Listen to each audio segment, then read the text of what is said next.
And welcome back to High Stakes MMA. Recap UFC at the Apex, Fight Night 26. The card was falling apart even hours before the fight. We got 3 fights that fell out since we did the breakdown earlier this week. Ryan Benoit fell off the card, Rothwell and Lenz, and then the one of the most anticipated fights, Rebus and Hill, also falling out, which also affected our parlays that we had picked as well. But overall, not bad. We both finished up, 5-4. It was kind of rough, but we still ended up doing okay as far as the betting goes. For our best bets, my parlay that I chose was Ryan Benoit, who had fell out with Ludovic Klein, and I parlayed that with Marina Rodriguez. So Klein, he got me on that one, man. I thought it was a tough fight, and I thought he was looking pretty good. And I definitely think the judges kind of faded him a little, but so the parlay was shot. But for my straight bet was Gregor Gillespie, who ended up getting the stoppage. So that one ended up pulling out for us. My under was Angela Hill, who also fell out. So my live dog, didn't get action to see my live dog get some bite this week. But overall, 5-4, still made some money. Not bad. How about you?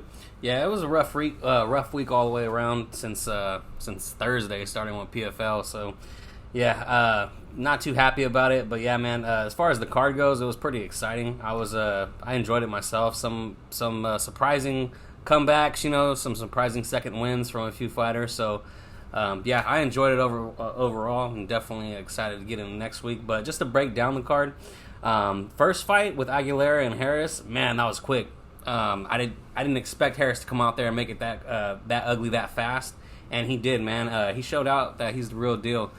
He's a long fighter, so he was able to give Aguilera problems from distance real quick, and as soon as he got him in trouble, I believe it was with the uppercut, and got him to the floor, man, and sank in that anaconda choke and just got him out of there super fast. It was good on Harris, man. I wasn't too high on Aguilera. I wouldn't put anything on him, but yeah, man, I had Aguilera as far as the pick goes. Yeah, Aguilera was also my pick. It was awesome, man. Harris really showed out. He really dug that Darson deep for the finish, man, and you knew it was tight. Aguilera, he didn't want to give up. He went out on his shield. It was a pretty good overall showing for Harris, and man, I'm excited to see him for the future. He has a good story behind him, so looking forward to see some more of him in the next fight. Yeah, it was Park Jung Young Park versus Teflon the Don, and man, it was much like you stated when we were breaking it down. It was Teflon is slower than I've seen in the past, and man, but Park was, after 2 nut shots, he really came back and was putting it on him in that third round. Had him leaking everywhere. Tough fight, and I was surprised to see him as the underdog, and we both cashed on that. Yeah, I enjoyed this fight. I had Park all the way on it. I didn't think he was going to be able to outmuscle him like he did, but he was definitely able to, and he showed a little bit more speed than I thought he was going to actually not have there. So that was good to see him. I'm definitely excited to see him going forward. As far as that, we should have been more high on him, but hindsight is 2020.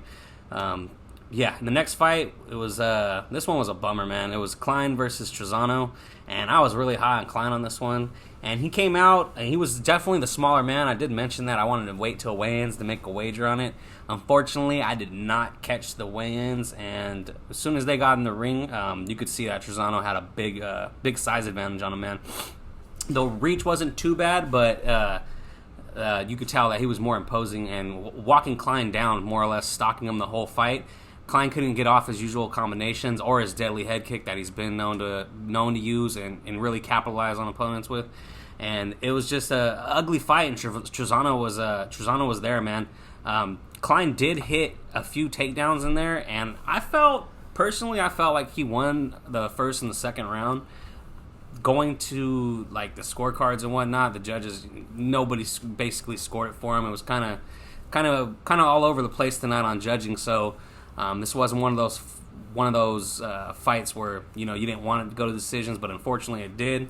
and they gave the nod to Trezano. It's not a robbery whatsoever. Like I said, I was high on Klein. I had him in a lot of parlays. It kind of busted up a lot of shit for me. But you can't hate on Trezano, man. He went out there and did his thing, and he showed to be a live dog himself. Yeah, I agree, man. This is the fight that killed our parlays. Ludovic Klein did come in strong. I also thought he got round 1 and 2, although they were close rounds. So yeah, I'm not upset by them picking Trezano. Trezano definitely was smashing in that third round.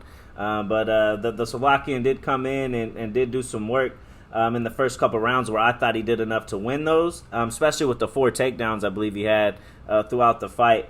But it was a tough one. It was a good war. But Trezano, you can't be mad at that. It's not, definitely not a robbery, and he did come out with the win. Yeah, and then on the next one, we got Haas versus Dawkins, man. This was a great fight. They had each other hurt at multiple times during the fight. And Haas looked like he was going to get him out of there in the last round, but, Dawkins showed his chin and showed that he was able to persevere and still stay in there. This one, I had Haas as the pick, but I had Dawkins as the pick, but Haas, yeah, man, his cardio, it showed out. He actually had like a second win in the second round, and came on strong, and ever since then he didn't let his foot off the gas pedal and just gave it to Dawkins, and Dawkins had no answer for it. As far as that initial tie-up, Dawkins was doing a lot better than I thought he would. He was actually the stronger man in the first round, but like I said, once Haas got his second win in that second round, it was just downhill from there, and Haas just completely put it on him. Yeah, that was a good fight. My pick was on Haas. Dawkins came out strong, and he looked really good in the first round, and I was getting a little nervous because it looked like Dawkins was coasting, and but then in that second round, Haas came back in the third round. You could see the fatigue on Dawkins, and Haas started to really take over on the fight. So overall, it was a good fight, really grueling, but Haas ended up with the victory. So he should be stepping up competition now and really looking at the top ranked opponents. I would say probably a top 10 for him. Then the next one was my favorite, my straight bet of the night with Gregor Gillespie against Diego Ferreira, and now this is another one where you talk about second win, because Ferreira, man, Gregor was going for the grappling exchanges early in the first round, and it looks like Ferreira was getting the best of every exchange. Anything he tried to do, he was doing. He was wizarding, getting out of those bad positions, and just and threatening with submissions. But at the end of the start of the second round, Gregor came on tough, and you can see that Diego was fading fastly. And then Gregor just really started to put it on him, and was able to get the finish. Yeah, at the end of the first round, Gillespie couldn't even get up, so it was like, man, as soon as they cut to the commercial come back, I was like, shit, is this shit is it gonna be stopped and whatnot? But man, Ferreira, he gassed in that second round, and Gillespie saw that shit and took advantage. It gave him like Mark said, like another second win there, and he just put it to him and ended up getting that TKO. The man don't have too many TKOs. He has a lot of submission finishes, but no, he went for the kill on that one. And as far as the whole fight goes, in the beginning of the first round, before the scrambles, he was still trying to use some of his boxing, so he's not shying away from it. He looks like that head kick knockout had no effect on him, so it's good to see. Man's only 14 and only has one loss, man, so it's good to see him going forward. I definitely want to see a high-ranked opponent for him next, maybe Islam. I don't know. That'll be a good one. That'll be a good match. But yeah, on to the next one. We had Maurice Green versus De Lima, and we both had De Lima, I believe, on this one. Yeah, we and both had him. I didn't think he was going to be able to grind the decision out, although the pace that I thought it was going to be at was rather slow, so I guess he can keep up a 15-minute pace if he's just on Maurice Green the whole time. So, yeah, good to see that we had the pick right as far as that goes, but it was just a boring fight all around. Yeah, this was definitely the boringest fight on the card. I think we've seen the last of Maurice Green in the UFC. I mean, I don't know what his contract is at the moment, but I mean, the guy's been on a skid, and I don't think he's ready for that level. And I mean, Lima ain't even a top level, fighter in that division, and he just dominated him. I mean, the toughest guy in the cage at that night was probably Herb Dean. He was punking all of them around, and yeah, it was pretty boring. But yeah, we both picked Lima. He did end up coming out with the victory as well. The next one up This was actually Rocky's pick for underdog of the night, which did cash, and that was Neal Magni versus Jeff Neal. I had picked Jeff Neal. This was a good fight. He was catching him on the feet, but he was making too many mistakes. Jeff was chasing him to the cage, and Magni's he got that high IQ. And he's so smart in there, and he knew what he was doing. He was getting overzealous and chasing him to the cage. And every time he did, he would tie him up and use his knees, use his takedowns. It was a really good fight by Neal Magni, and he deserved this win all the way around. And Neal always brings it. So, yeah, excited to see him in the future. I want to see him against a top dude as well. Yeah, as far as the fight goes, it was pretty much how I seen it, man. Magni's just too, like you said, too smart. He's too tall for Neal, and the thing was, Neal's, people like to say he's really strong, but the man only got good power punches. He's not a very strong grappler. And once he tried to get him against the cage, Magni just took advantage of that position, and that pace that Magni put on him was something that Jeff couldn't keep up with. I mean, we seen Jeff win that with that striking battle with Wonderboy in his last fight. He was able to go the distance. He wasn't, breathing too hard and whatnot. But on this one, it was a completely different type of, output that he was doing. It was a lot of grappling with mixed in with striking, and he wasn't ready for that type of fight. So Magni definitely put the pace on him and coasted to a win. I was happy that I seen that number, and yeah, and we cashed on our underdog pick there. Going into the next one, it looks like it was the short notice replacement for Cerrone versus Moreno. And we both had Cerrone on this one, man, but I was not a confident pick. That was just a pure pick. Other than that, yeah, Moreno went out there and just, gave it to him really quick, and Cowboy folded in Cowboy fashion. So yeah, not too much to say on that one on my side. Yeah, for Cowboy, I thought when the first couple minutes of the fight, I thought he was slipping punches well. I thought his timing was decent at the start, but once Moreno and also Cerrone was landing those body kicks, and a couple of them, it looked like it was starting to do something. But then once Moreno landed that first hard right, I believe it was that hard right, you can see it change. You can see the whole pace of the fight change for Cerrone. And Moreno really started to put it on him. I will say I do think it was just a little bit of early stoppage. He did jump in there quick. Once he had him against the cage, he threw maybe two shots that Cerrone was covering up, and the ref jumped in there. I just think someone with Cerrone's pedigree and his history, I think that's someone you want to let go out of the shield, especially in his situation where he's desperate for a win. Because if that fight hits the floor or anything, Cerrone's is an old wily vet. You got to give him the chance to get out of there. But it wasn't looking good for him, definitely. And Moreno was on his way to the victory, which he didn't ultimately get. So that was a big win for Moreno, especially on short notice, against a name like Cowboy. So, and then he had Pettis on his last fight, which was a decent fight as well. Arguably, could have won. So, so he's on his way up. And the main event actually turned out to be a banger with the girls here. Marina Rodriguez and Karate Hottie. They brung it. Rodriguez came tough for the first 3 rounds, and I thought she was looking pretty good as to clean sweeping it. But then in that 4th round, here comes Michelle Watterson, and man, that was a possible 10-8. She was putting it on her. I seen Marina get rocked, and she got wobbled.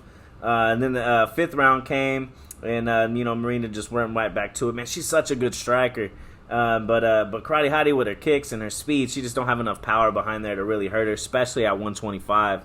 But she was a mainstay in our parlays and all of our bets here, and ended up cashing out on that. Yeah, that was good to see. Definitely had the pick right. Marina was taking a lot of more damage than I thought she would. Karate Hottie's not known to actually put a lot of damage on certain fighters, so I was a little concerning to see. So definitely something you want to keep your eye on going forward with Marina. As far as Watterson goes, she definitely was definitely giving out a lot of great shots, man. She was doing good. She was, catching her with a lot of front kicks coming in. And when they did the initial tie-up and hit the ground, she showed that she had complete dominance on top. But that's not really that impressive over someone like Marina. She's not a ground fighter, and she's terrible off her back. So standing up, she's great, but she was showing that she has some liabilities, like that leg kick. She was getting her shit chewed up pretty good. So a good a good straw weight, like like a Rose or something like that, or a Joanna would tear that shit apart.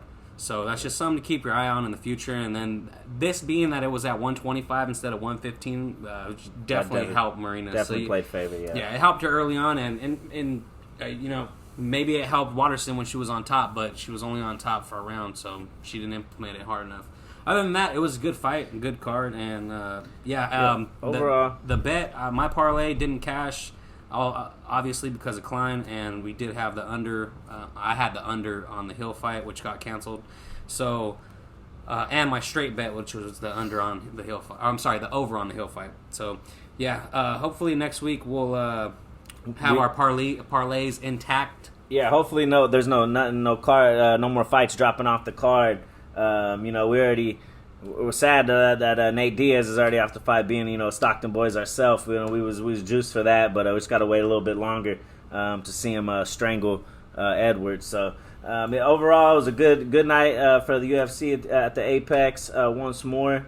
There was actually even which we can talk about really quickly. There was actually even a bonus fight tonight, in the boxing world with Canelo and Billy Joe Saunders, which turned out to be pretty good in itself. I thought Billy Joe was looking kind of nice to start it off with his boxing. He was definitely losing the fight up until that point, but he did showcase some good movement, and he was landing, and he's had some confidence. But once he just went right into that big shot from Canelo, and it looked like instantly a broken orbital, and he's just Canelo's a beast, man. I don't really see anybody beating him right now. Nah, he made the fight. It was one of those weird fights at first. Like play with your food. Yeah, I didn't like it at all, man. It was a little too close for my comfort. The best thing that I did see though, that was the under on that. It was plus. It was plus money, man. So it was that was kind of insane to me. I don't know why people thought he wouldn't be able to get him out of there, and that would be plus 100. Plus 100 on the under. 10.5 was what that line was on that. And we both like plus 140. We both took that. We both took that one. Had that with Marina and some other ones on the Apex card, and ended up working out. Yeah, so. During the fight, Canelo did look like he was slowing down at times. So I don't know if he did predict that he was going to get an 8th, 9th, or 10th round stoppage. So I don't know if he was, you know what I mean, told his friends to put some money on that shit and was waiting to pop, because he looked like he could have threw those shots all night, and he just waited and lost, in my opinion, those last 3 rounds up until that shot, which instantly broke his shit. So I don't know. It's kind of hard betting on those fights. You don't want to lay that. It's boxing too. Yeah, it's super corrupt. Yeah. They had all the scorecards for. If they read the scorecards afterwards, I think they only had like 1 round for Saunders, which was kind of whack. That's kind of crazy. He definitely won more than 1 round.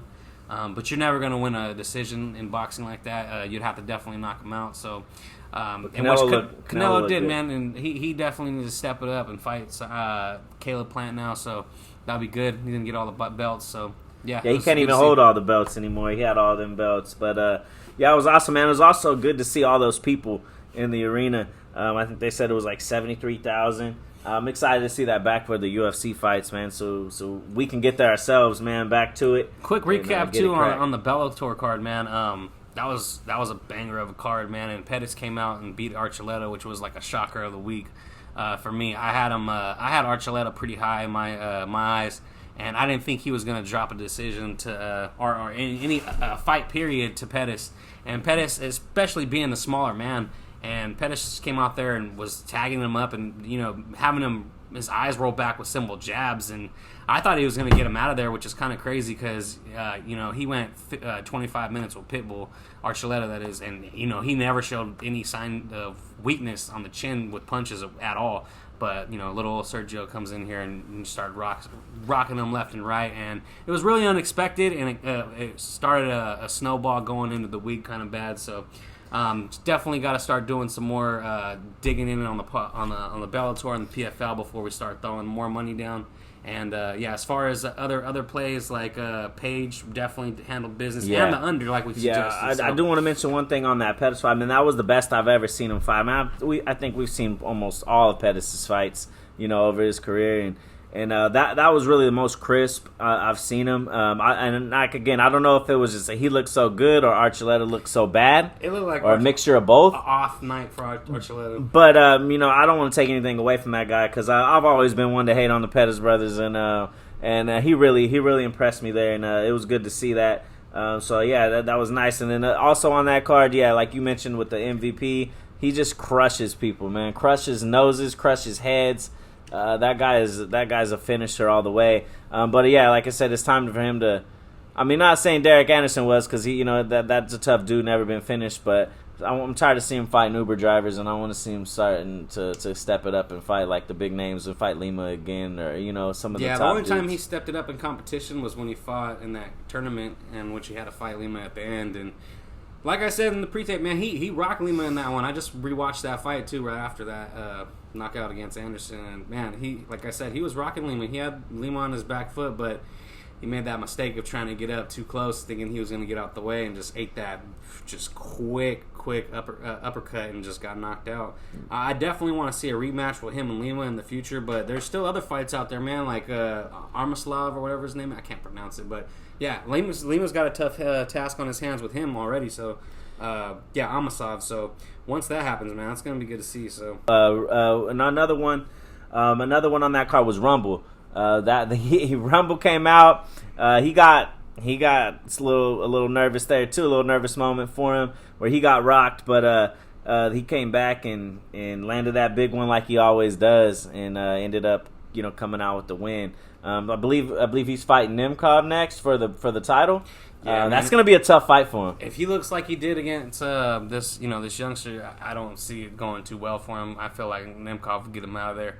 But yeah, props to both those men. It was probably you can give that round of the year in my opinion because they both had each other immensely hurt. Rumble looked like he got knocked out against the cage and then he just came back to life. So it was great. And then Gusto just he winced in pain and turned his back once his hand was broken and showed that he's a tough dude. Man. I like that guy. He came in there and still punched with it. That's when you see a man punching with his broken hand. That's respect, man. Most people will just try to use their elbows, so that was respect to him. I've never seen him fight before. I seen that fight announced. I kind of looked a little bit of tape on him, not much, but dude, that guy's tough, man. He won a fan in me. I would love to see him fight again. Some of the top dudes in Bellator. He definitely deserves it. Yeah. The only other fight on that card, on the main card that we didn't talk about, was just the Pitbull fight, and he was looking like he was doing good as well. But once those elbows started landing, bro, and they split him. Yeah, he was up 2-0 in my opinion. Same. Quealy had no answer for the leg kick, and he was just getting tagged up on the feet. And he was landing some good ones himself as well. But yeah, he had no answer for the leg kicks. He was walking on one leg pretty much the whole time, and then in that second round, he just had him leaking, and that pretty much sealed the deal. The doctor, the ring man, cut man couldn't stop the bleeding, so the commission just called the fight, and that was the first time I really ever even seen that, to be honest, because they couldn't stop a cut. It wasn't because where the cut was placed. It was because the cut kept bleeding and they couldn't stop it. That's why they stopped it, which was kind of weird. So overall, man, there was still one more big one I wanted to bring up really quick. That was a total shocker, man. It was probably the biggest underdog this week, probably to cash, which was Johnny Campbell, man, against Henry Corrales, which was an absolute banger of a fight, man. As long as it lasted, it was under 2.5. Or under 1.5 cash, so if you had that, props to you as well. That was another way to look at it. Don't know why you would want to look at it any other way. But yeah, because Corrales' line was insane. It was like minus 900. That was definitely our pick, but there was no way I would touch that shit. And if you did the under, you won anyways because he ended up getting knocked out by Campbell, which was insane, man. Corrales got a fucking iron chin on him, man. You seen that punch he had against Pico and just gave his own shit back and knocked him out. But the man's got a good chin. Johnny Campbell, that was my first time I watched him fight. I was definitely impressed, and it looks like he's a bigger man dropping down to that weight class. He looks like he's coming down from 45 to 35. So. At 35, he's saying none of these guys can touch him, and it looked like it, man. Corrales is a beast, so yeah, definitely want to see Campbell in the future. It's going to be good for him. Yeah, no, just to mention some other ones on that card, Patchy mix. He ended up coming and getting the W as well. Jake Shields has now crowned him the new king of American Jiu-Jitsu. That's what's up. Yeah, so that was pretty good to see. And another one was we both had Lorenz Larkin. We picked him. That was a split decision. I thought he won that pretty cleanly, but they had, the judges seen it different. They had it as a split, but he still got the win. Overall, it was an entertaining card. There was some upsets, so if you did pick some dogs on there, you definitely had a chance to make some bread. And Bellator will be back in like 2 weeks with Cyborg and Smith too, so we'll try to get some homework done on that card. Looks like they got Fabian Edwards versus Austin Vanderford as their co-main, which is a damn good co-main. Definitely excited to see that, and the comeback for Darian Caldwell, the former bantamweight champ. That's gonna be good. Man, they got Brett Johns making his debut too. So, the former UFC fighter, he went out on a winning streak from UFC. They didn't want to match his contract, so gonna be definitely good, man. A lot of good fights there. Can't wait to dig into that and try to make some money. Valerie Loreda's fighting on that one too. So, yeah, there'll be some good ones, and we will be back next week with the full breakdown for the pay-per-view event with Oliveira versus Chandler. Thanks for listening. We actually had, the most views that we've had on our videos. We love to see the interaction in the comments section. Please like and subscribe. And, feel free to leave your bets. If any conversations you have, opinions on the fights, definitely put those in the comments section. We'd love to hear from you guys, and thanks for listening.